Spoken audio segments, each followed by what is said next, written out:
এখন শুনবেন সংবাদ শিরোনাম। জুলাই সনদের আইনি ভিত্তি ছাড়া কোনো নির্বাচন নয়। নয়াপল্টনে ৮ দলের সমাবেশে জামায়াত আমির। নভেম্বরে গণভোট না হলে আন্দোলনের হুঁশিয়ারি।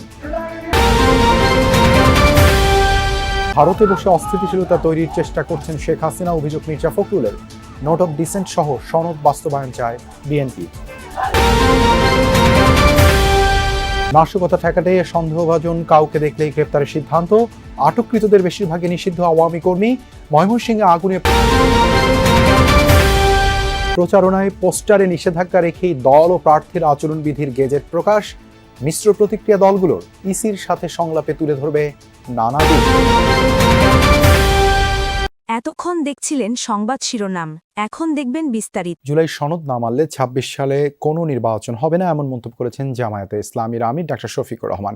পল্টন মোড়ে ৮ দল আয়োজিত মহাসমাবেশে এই মন্তব্য করেন তিনি। বলেন, জুলাই সনদের আইনি ভিত্তি ছাড়া দেশে কোনো নির্বাচন হবে না। সমাবেশে নভেম্বরে গণভোটের দাবিতে কঠোর আন্দোলনের হুঁশিয়ারি দেন ৮ দলের নেতারা। ফয়সাল মাহমুদের রিপোর্ট।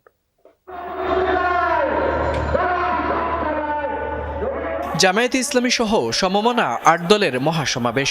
৫ দফা দাবিতে যুগপথ আন্দোলন করে আসছে দলগুলো। মঙ্গলবার দুপুরের আগেই পল্টনের সমাবেশে যোগ দিতে দলে দলে আসতে থাকেন নেতাকর্মীরা। হাতে ছিল নিজ নিজ দলের পতাকা আর মুখে ছিল স্লোগান।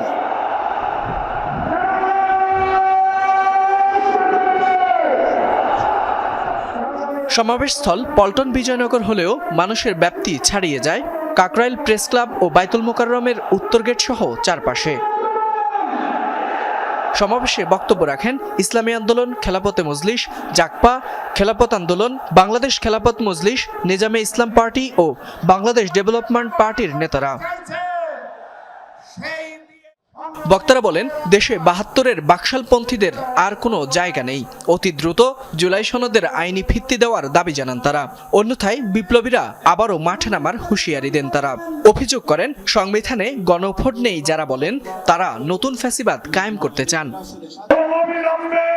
আপনারা জুলাই সনদের আইনের ভিত্তির জন্য আগেই গণভোট দিন, তারপর ফেব্রুয়ারিতেই জাতীয় নির্বাচনের তফসিল ঘোষণা করুন। জুলাইয়ের বিপ্লবের শাহাদাত বরণকারী বীর শহীদদের রক্ত মারিয়ে জুলাই বিপ্লবের, জুলাই সনদ বাস্তবায়নের গণভোট ছাড়া বাংলার মাটিতে আমরা আর কোনো কিছুই হতে দেব না। আপনারা জাতীয় নির্বাচন করবেন কোন আইনের ভিত্তিতে? সেই আইনের ভিত্তি হলো জুলাই সনদ যখন আইনি ভিত্তি পাবে তখন জাতীয় নির্বাচন আইনি ভিত্তিতে হবে। সমাবেশে জামায়াতের আমির ডক্টর শফিকুর রহমান বলেন, সংখ্যাগরিষ্ঠ দল যা বলবে সেটা মেনে নেওয়াই গণতন্ত্র। জুলাই সনদের আইনি ভিত্তি ছাড়া কোনো নির্বাচন হবে না বলেও হুঁশিয়ারি দেন তিনি। জুলাই বিপ্লবকে স্বীকৃতি দিতে হবে। যারা জুলাই বিপ্লব মানবেন না তাদের জন্য ২৬ সালের কোনো নির্বাচন নাই। ২৬-এর নির্বাচন দেখতে হলে আগে জুলাই বিপ্লবের স্বীকৃতি লাগবে। আর জুলাই বিপ্লবের স্বীকৃতি দিতে হলে জুলাই সনদের আইনি ভিত্তি দিতেই হবে।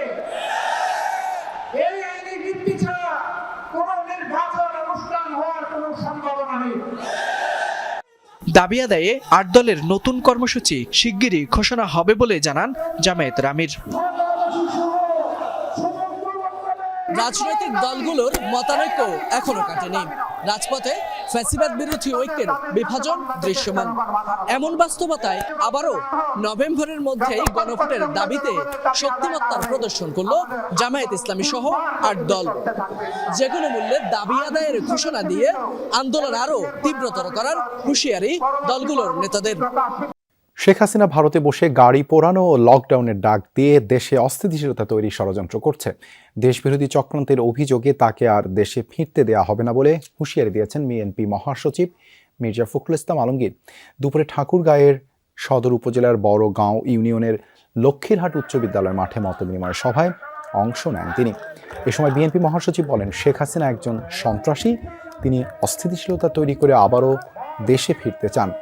সাহস থাকলে দেশে ফিরে রাজনীতি করার আহ্বান জানান মির্জা ফখরুল। মানুষ আওয়ামী লীগকে আর ক্ষমা করবে না বলেও মন্তব্য করেন তিনি। বলেন, এ দেশে জামায়াতের ভোট নেই, তাই পিআর ও অন্যান্য দাবি তুলে নির্বাচন পিছিয়ে দেওয়ার ষড়যন্ত্র করছে তারা। পরে রোড যুব সংসদ মাঠে শহীদ জিয়া ফুটবল টুর্নামেন্টের ফাইনাল খেলা উদ্বোধন এবং মোহাম্মদপুর ইউনিয়নের গিলাবাড়ি ফ্যাস্ট্রাডাঙ্গি বাজারে পৃথক মতবিনিময় সভা করেন। এখন এই গাড়ি ঘোড়া যারা এইভাবে পুরাবে, তারা দেশের সম্পদ নষ্ট করবে, আর যে দিল্লিতে আরামে বসে থাকবে, তাকে কি আমরা এই দেশে আসতে দিব?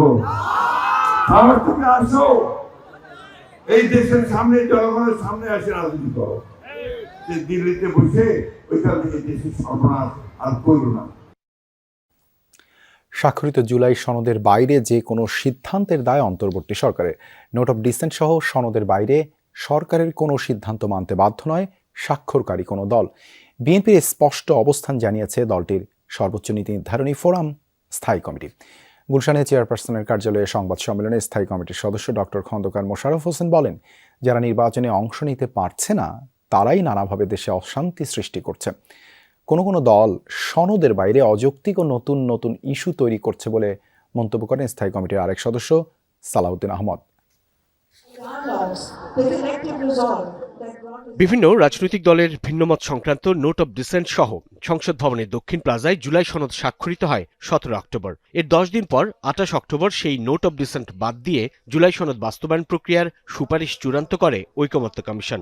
সরকারের বিরুদ্ধে প্রতারণার অভিযোগ তোলে বিএনপি সহ সমমনা দলগুলো। এসব নিয়ে রাজনৈতিক দলগুলোকে নিজেদের মধ্যে আলোচনা করতে সরকারের বেঁধে দেয়া 1 সপ্তাহের সময়ও শেষ। সোমবার রাতে গুলশানে ভারপ্রাপ্ত চেয়ারম্যান তারেক রহমানের সভাপতিত্বে অনুষ্ঠিত হয় বিএনপির স্থায়ী কমিটি বৈঠক। আলোচনা হয় সমসাময়িক রাজনীতি আর জুলাই সনদের আইনি ভিত্তির বিষয়ে। মঙ্গলবার সংবাদ সম্মেলনে তুলে ধরা হয় স্থায়ী কমিটির সিদ্ধান্ত।